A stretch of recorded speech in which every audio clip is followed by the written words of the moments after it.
गणपत तरंगे सरांचे इथे ज्याप्रमाणे ओंजळीत घेतलेली फुले आपल्या सभोवतालचा परिसर सुगंधित करतात, त्याचप्रमाणे या पुस्तकातील शब्द आपल्या जीवनात एक सुंदर सुगंध पसरवतील यात शंका नाही।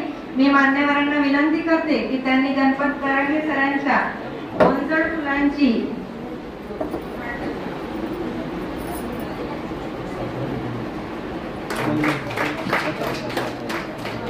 मान्यवरांना विनंती करते की गणपत तरंगे सरांचे दुसरे काव्यसंग्रह ओंजळ फुलाची शब्द फुलांची याचे प्रकाशन करावे।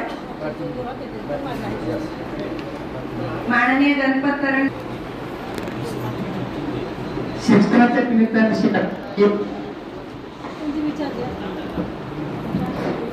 शिक्षणाच्या निमित्ताने शहरात येऊन शहरातील लोकांशी मैत्री करून त्यांना समजून घेऊन त्याच्याबरोबर जीवन जगत असताना शहरातल्या काही आठवणी खेड्यातल्या काही आठवणी ते सगळ्यांचा याच्यामध्ये मी वेळ बसवलेला आहे। आणि सगळ्यात महत्वाचं म्हणजे या कार्यक्रमासाठी माझी बायको येणार होती। माझं पहिलं कविता ऐकणारा श्रोता म्हणून तर बायको आहे। तिच्याविषयी मी जास्त काय सांगत नाही। तिचा एक कार्यक्रम होता, 58 महिला तिच्या वर्गातल्या मुली घेतल्या होत्या। तिचं तिकडं गेट टुगेदर आहे आणि मी इकडे पुस्तक प्रकाशन करतो सर। त्याच्यासाठी मी जास्त काय बोलणार नाही, फक्त त्याच्यावरती लिहिलेलं एक स्वरचित गीत सादर करणार आहे।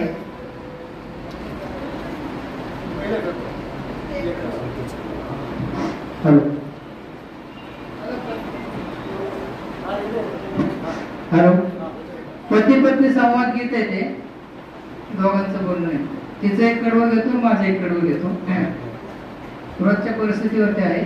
घरात का तू बडबड करी, नाही ध्यान तुझं कामावर, घर भरणी ऐकून घेतो म्हणून येऊ नको अंगावरी, घर भरणी ऐकून घेतो म्हणून येऊ नको अंगावरी। रोज सकाळी तुझ्या अगोदर मीच उठून बसतो ग, पोरांचंही सगळं काही मीच आवरत असतो ग।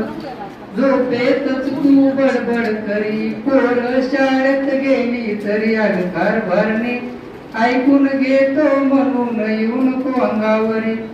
माहेरची ती तुझी माणसं जगात जणू भारी ग, दिसतात वडील तुला तेवढी माझीच माणसं सारी ग।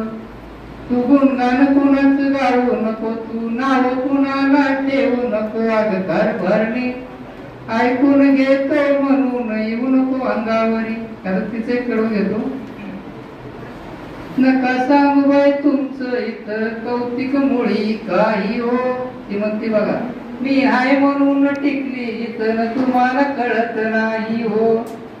लोक बोलतात वरचे वरी, माहित नाही काय चाललंय घरी अवघार भारी, किती जीव मी लावू सांगा तुम्हावरी अवघार भारी, किती जीव मी लावू सांगा तुम्हावरी अवघार भरणी ऐकून घेतो म्हणून येऊ नको अंगावरी। धन्यवाद।